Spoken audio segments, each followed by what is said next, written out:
Muchas gracias, señora presidenta. Compañeros, señores asambleístas, 300 millones ociosos.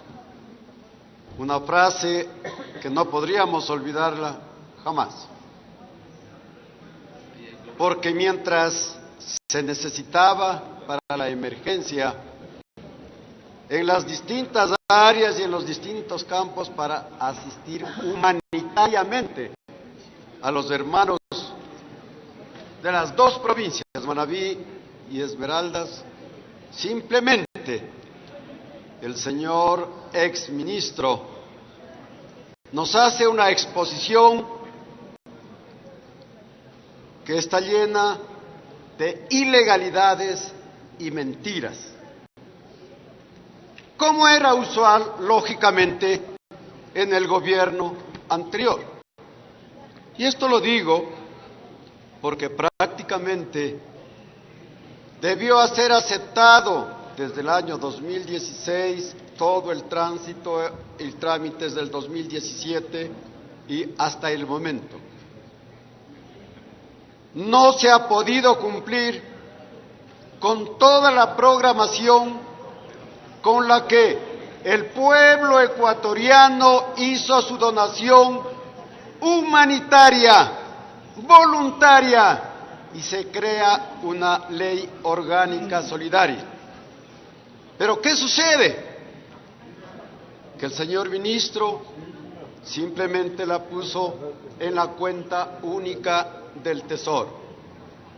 Cuenta única que de paso nos está causando tantos daños y perjuicios, porque lo que se está recolectando de diferentes organismos, instituciones, todo va a la cuenta única del Tesoro, inclusive de salud, inclusive de educación. Y cuando se necesita para la reactivación, reconstrucción o realimentación, simplemente no hay dinero. Pero entonces, ¿qué es lo que está sucediendo?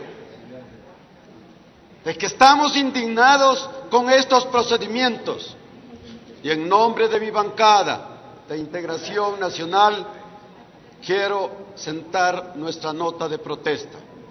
Y partiendo desde el punto de vista legal, que ya la mayoría de los asambleístas lo han topado, y el propio exministro habló sobre el artículo 81 del Código de Planificación y Finanzas Públicas, en donde se obliga que haya la calificación de excepcionalidad, como ya se ha explicado suficientemente, y se le preguntó al exministro que si tenía o no esta calificación, y él simplemente no contestó y simplemente dijo de que era un procedimiento normal. No tenía el documento, por tanto no era procedente, por tanto no es legal, por tanto hizo lo que la buena voluntad le dio al señor exministro. Por otro lado, se habló sobre el tema de pagos e indicó de que no había proveedores que no habían sido dejados de pagar y que también no podía entregar recursos a los gobiernos autónomos descentralizados porque se iban a gastar o más bien a utilizar en gastos corrientes.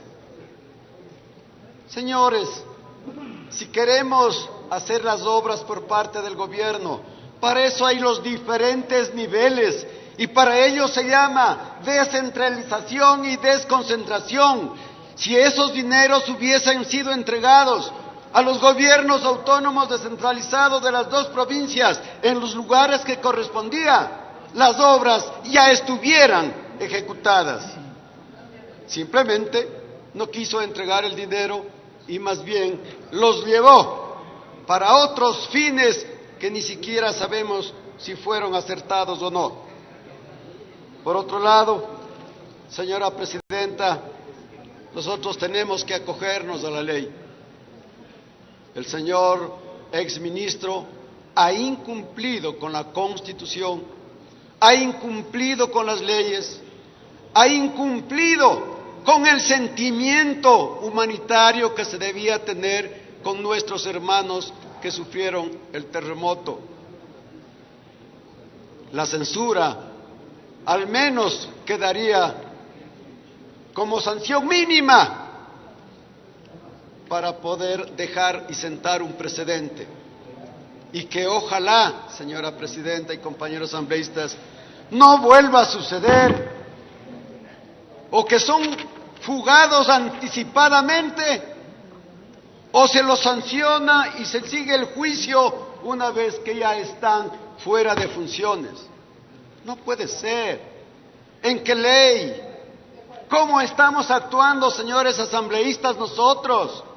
¿Cómo está cumpliendo las responsabilidades del Ejecutivo? Tenemos también que reclamar y tenemos que reprochar, porque caso contrario estamos justificando y sancionando a lo mejor ya una vez que se ha terminado todo el problema, han sido debidamente ajusticiados, pero también ya han sido huidos del país por no pagar sus penas como corresponde. Señora ministra, señora presidenta, considero que la censura es lo que mejor conviene en estos momentos para un exfuncionario irresponsable e inhumanitario. Gracias, señora presidenta.